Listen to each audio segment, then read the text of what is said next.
Good day. My name is Lorna, and this presentation will help you identify which sector code affidavit template you need to complete, and then specifically look at the property sector affidavits and how to complete them. In this session, we will review the different sector codes, what is a property sector affidavit for EMEs and QSEs, the completion do's and don'ts, and then consider final closing comments.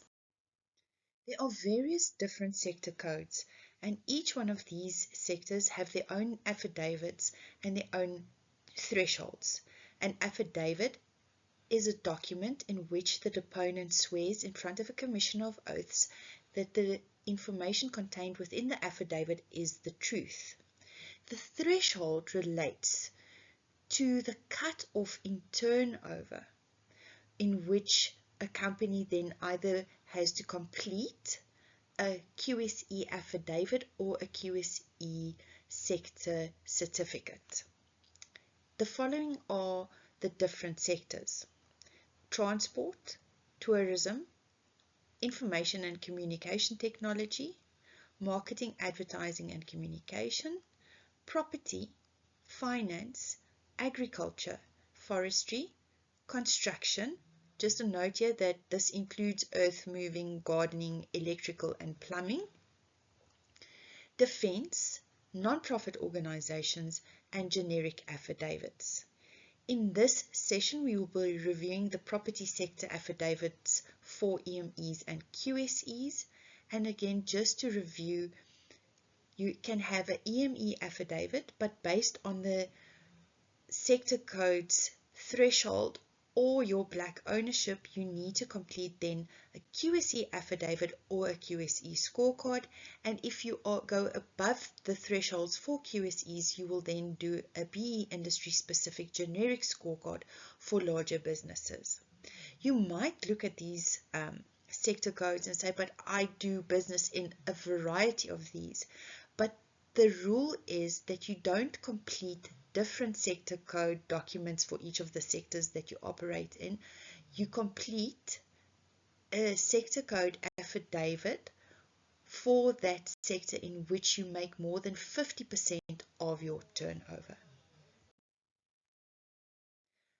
The property sector affidavits are completed when your area of sales or consulting falls within the property market. The examples of these are selling or leasing of properties or providing property evaluation services, to name but a few. For an exempt micro enterprise, there are various thresholds of turnover before you move into QSE, and these are based on the types of services provided, and your EME affidavit is applicable to companies with 0 to 100% black ownership. Your QSE affidavit also has various thresholds, but are only applicable to 51% to 100% black-owned companies. These thresholds will be reviewed in the completion section of this video. When reviewing or comparing the QSE and the EME templates, you will see that both state that these are property sector EME or QSE affidavit templates. Further to this, it states on both the EME and QSE affidavits that you need to complete the name and surname, the identity number, and thereafter you also need to underline either member, director, or owner. If you do not underline one of these items, the document will be considered as invalid. Thereafter, you will include enterprise name and trading name. Sometimes these are the same, sometimes they differ. The VAT number, if applicable. The company registration number. Remember, if you are a sole proprietor, you will put your ID number as the company registration number. The company's physical address, and then the nature of business. Remember, the nature of business needs to align with the property sector and not include anything outside of the property sector, or the document will be invalid. In terms of the definition of black people as provided on this document, it states that a person who, or that it states that persons who are citizens of the Republic of South Africa by birth or descent, who became citizens of the Republic before 27 April 1994, are considered to be black in terms of the BBBEE legislation and the codes of good practice.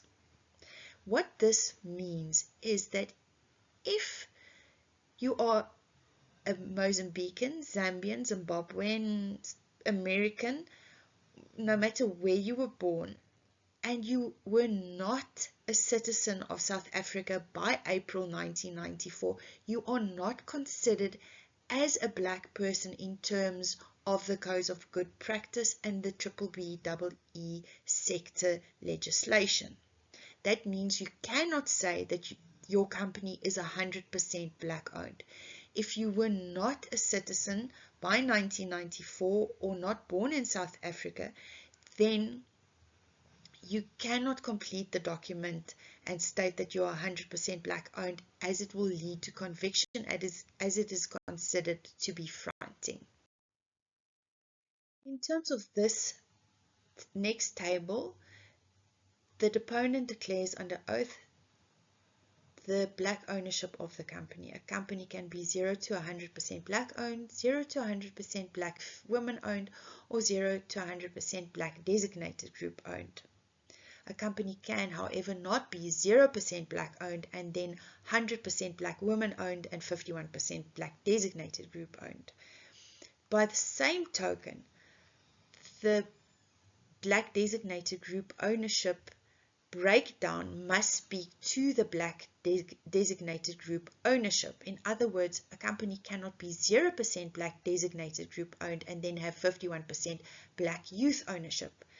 The other side of the coin is a company can be 51% black designated group owned and then have 51% black youth ownership and 51% black people living in rural areas ownership, as these groupings can be the same group of people.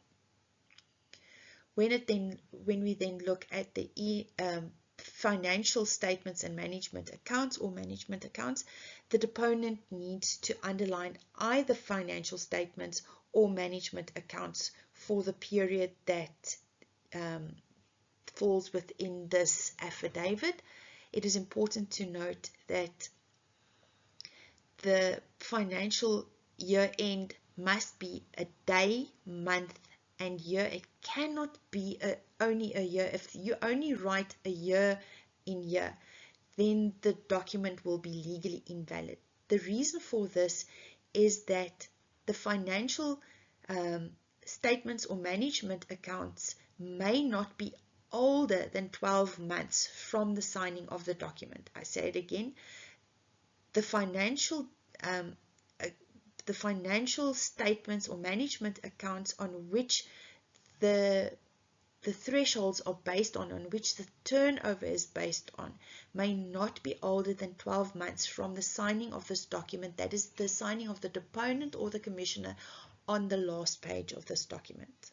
Then when we look at the specific thresholds for an EME, if it's an asset-based company, then the net assets must be less than 80 million before a QSE affidavit or certificate is required.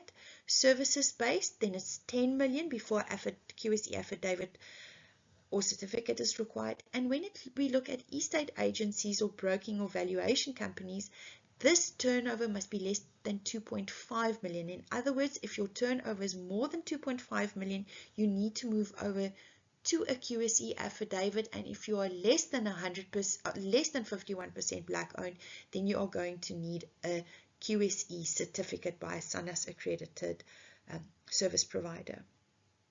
Looking at the QSEs, the thresholds are as follows: asset based between 80 to 400 million, services based 10 to 50 million, and then estate agencies, broking services, and valuation companies, the cutoff year is 35 million before you need to go for a large company's sector, property sector certificate. On the last page of the document, you then need to select the applicable level for your EME. This will be based on your 100% black owned, 51% black owned, or less than 51% black owned. And then the date of the signing of the Commissioner of Oaths and the stamping of the Commissioner of Oaths need to be exactly the same as that of the signing and dating of the deponent.